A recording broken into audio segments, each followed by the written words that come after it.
Pour moi, la peinture, c'est une vie consacrée. Voilà, je suis rentré en peinture. Voilà, comme on rentre dans les ordres. Puisque c'est un moine qui m'a dit ça une fois, je trouve ça assez intéressant. Il m'a dit, mais au fond, tu es un moine, dans le sens un monos. Je suis unifié, je suis un. La peinture, c'est moi.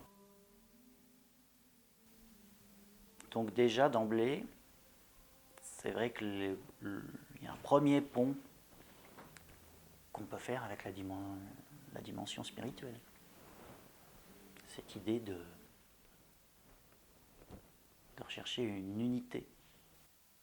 L'acte de peindre, pour moi, est avant tout un acte de foi. C'est un acte d'abandon, c'est un acte de confiance, c'est une prière. J'ai assez l'habitude de dire que je suis en prière toute la journée. Si je peins pas, c'est comme si on m'interdisait d'être en lien avec mon créateur. Pour moi, ça n'a pas de sens. Peindre, évidemment, est quelque chose qui me réjouit. J'y vais avec enthousiasme, mais c'est aussi quelque chose de rude. Et c'est un chemin comme une vie monacale qui est très rigoureux,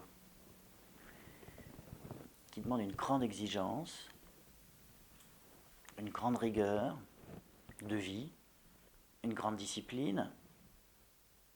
On ne peut pas tricher, parce que quand on prie, on ne peut pas tricher.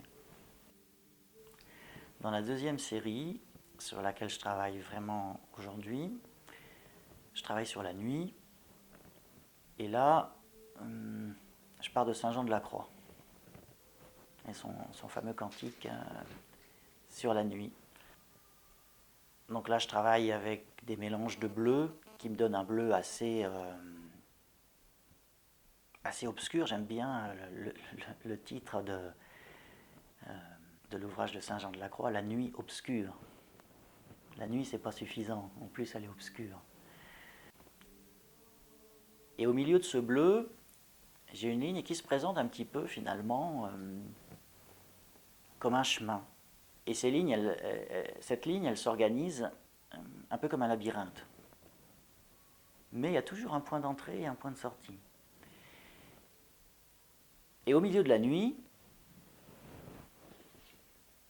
on nous explique dans la Genèse que Dieu crée les luminaires.